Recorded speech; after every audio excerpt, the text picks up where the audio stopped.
There's a whole body of research out there that says ADHDers just aren't good decision makers. We're more likely to engage in gambling, in substance abuse, in risky sexual behaviour. And so based on that, you might think that ADHDers aren't great leadership candidates due to decision making being really important. But that would miss out a whole load of nuance and specific circumstances in which ADHD decision making is actually an asset. So let's talk about some of that nuance today and dive into this topic. Hello and welcome to Noise Coaching. My name is Lee and I'm a leadership coach specialising in growing the careers of driven mid to senior neurospices, and this topic is particularly of interest to me today. As someone who knows so many leaders of ADHD, right from first level management all the way up to senior leaders, C-suite, all that good stuff, all of which have ADHD, when I set out to research this topic, I expected to find a load of studies with mixed results, which is quite often what you find when it comes to ADHD. But actually, in this case, I was really surprised because all the stuff out there left me feeling kind of bad about myself. A 2014 meta-analysis into ADHD and decision making found that there was a robust small to medium negative effect of ADHD on decision making. And they found the magnitude to be about the same as the level of attention deficit. A 2018 study found that our decision making is not driven by risk-taking behaviours, so we take a bad decision because we actually want to take the risk, but actually is just that, it's poor decision making. A 2019 study found that we make worse financial decision making, and although numeracy training can mitigate some of that, we just typically tend to make worse financial decisions.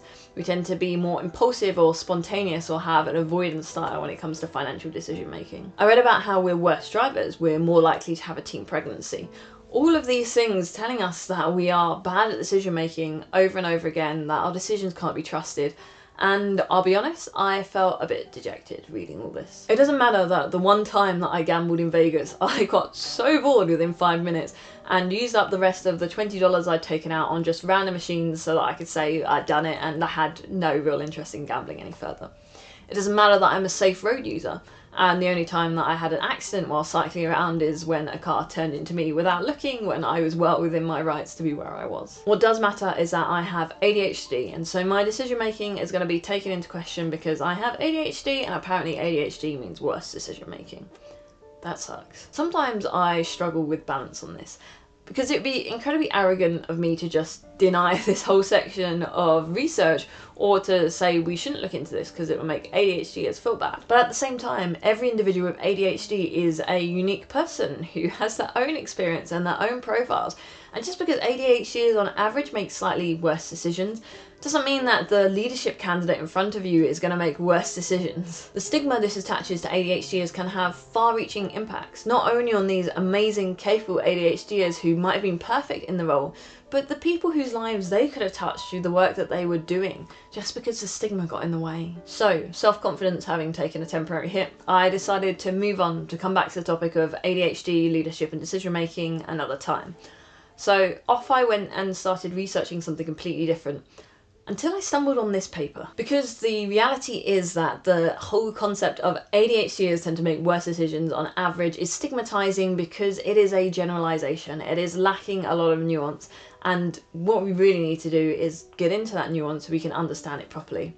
So guess what we're going to do next? So we're going to look at a very specific paper here called Strategies for Improving Decision Making of Leaders with ADHD and Without ADHD in Combat Military Context, published in 2022, so it's pretty recent. And its whole premise is to do with environment leader congruency. When I spent a bit of time Googling this, I came to the conclusion that this is a lot like person-environment fit that I spoke about in a lot of my previous videos on entrepreneurship, which I'll link above.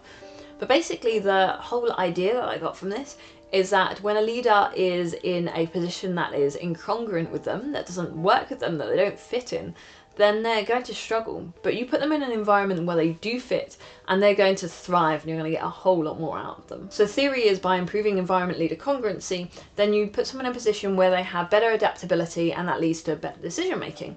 So the paper is all around talking about that environment and that context, and the context that they do it in is within the military. The paper wanted to look at ADHD decision making in a combat environment, compare that to non-ADHD decision making, and look at ways that we can make that decision making better. The study interviewed interviewed 1,301 combat squad commanders from the Israel Defense Force, of which 112 had ADHD. They assessed ADHD using the adult self-report scale, and they also assessed intelligence as well to see if they needed to control for that. And actually the ADHD group had a slightly higher intelligence, but it wasn't significant at all. The real test was using the Combat Leadership Dilemmas test, which has a load of military scenarios, and what happens is the participant has to rank the potential things to do in each scenario based on how good they are. So they'd be like, this is the best thing to do, this is the second best thing to do, and so on and so forth across the wide range of scenarios presented in the test. It's been designed specifically to assess combat decision making, so that's why they're using it. The test was split into two parts, where the participants took the first part of the test in a classroom setting with an invigilator all together. They then had a break where they can confer or check their phones or anything, they just had a break to chill out, and then they were split into one of 4 conditions. The first group stayed in the classroom and completed the second part of the test in the exact same scenario as they had the first part of the test. The second group went into a room completely on their own and took the test in complete isolation. The third group had an examiner in front of them, and they read the questions silently in their head, and then the examiner revealed the potential answers, and then they gave the answers verbally to the examiner. And then in the fourth scenario, it was very similar to the third scenario, but between making the decision for which answers were correct and telling the examiner out loud what the answers were, they had to wait 12 seconds. The intention behind each intervention was as follows. The first group were the control group. They were completing part 2 of the test in the same conditions as part 1. The second group was all to judge the difference made by not having distractions around. So in an isolated room there are fewer distractions, so you can use that to measure how much distractions impact the results. The third was to introduce external regulation, feedback and supervision. And the fourth one was to, on top of that, add some delay in impulsiveness. So you don't answer impulsively what your first response is, you have to wait, so you can use that to measure how much of an effect impulsiveness is having. So what were the results? Well, interestingly enough, ADHD itself did not predict better or worse decision making on these tests.